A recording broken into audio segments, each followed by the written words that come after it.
Hey everybody, Raging Jeep here again. Got good news and bad news. So the good news is that my new Cobalt 60-gallon two-stage air compressor, beast. Bad news is that the hub that I got for this side of the axle is not a 27 spline 03 TJ hub. It's a 30 spline 08 Grand Cherokee hub, which is bizarre because I ordered them together, quantity 2, so they just sent me the wrong one. So sadly, even though I was test fitting everything today, I am now at a standstill because I cannot continue. That said, I thought I'd give you a quick update. Ball joints pressed in, very nice. Highly recommend the Dana 30 specific adapters with the tapered adapter. You have to have that. So here it is. I mean, you don't have to have it. You could shim it, but see how it's tapered? It sits right on here and gives you a nice flat surface against which to press, and conveniently, it does the reciprocal on the top.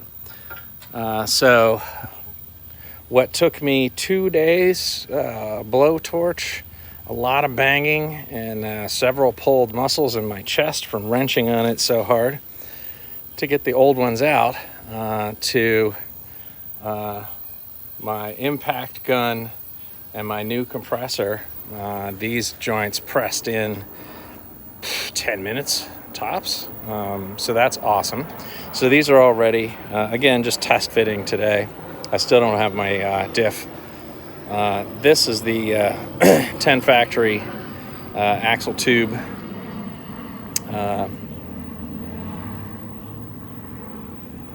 gasket, axle tube grommet, whatever you want to call that bad boy.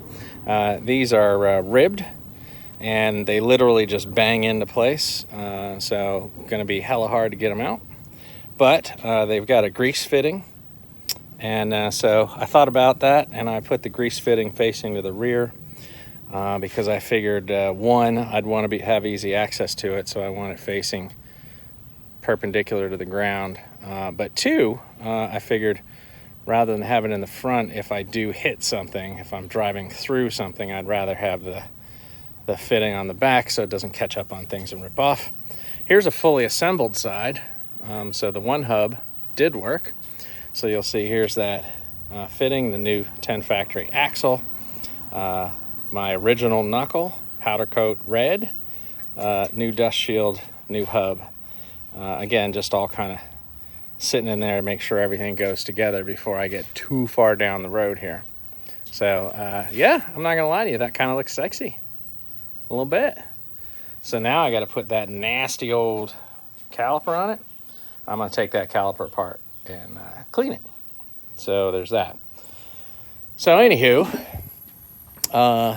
yeah, we're at a bit of a standstill today from test fitting, but yeah, all good things. You can see the axle hanging out here, big beefy U-joint. I really like the fact that these came pre-assembled. So some of them come disassembled. Not that you can't put them together, but I don't know. I like the ease of it, and they weren't any more expensive. So there you go. All right, well, it's off to the parts store. I got to get a 3/4 inch 90-degree elbow so that people don't yell at me about how my air is set up. What else was I going to get? I was going to get some brushes and whatnot. I did grind the surface of the diff cover down here with a abrasive pad, get all the residue and powder coat that leaked over onto that. I did give the interior a good scrub with a brush, but I got to clean the seats for the inner seals for the axle there, axle seal. The outer seal is already in, like I said, and then I gotta clean these seats up a little bit for the bearings, and then yeah, just a little bit of this, a little bit of that, but we're getting really close. I was able to press this on, even though I did space it. I didn't space it well enough, and it's still compressed. So I got a little bit of work to do on that. I cannot press this one on for the life of me.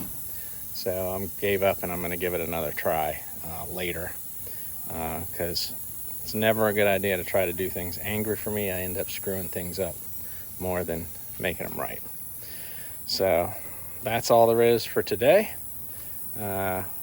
Everybody drive safe, go prepared, and we'll see you again next time.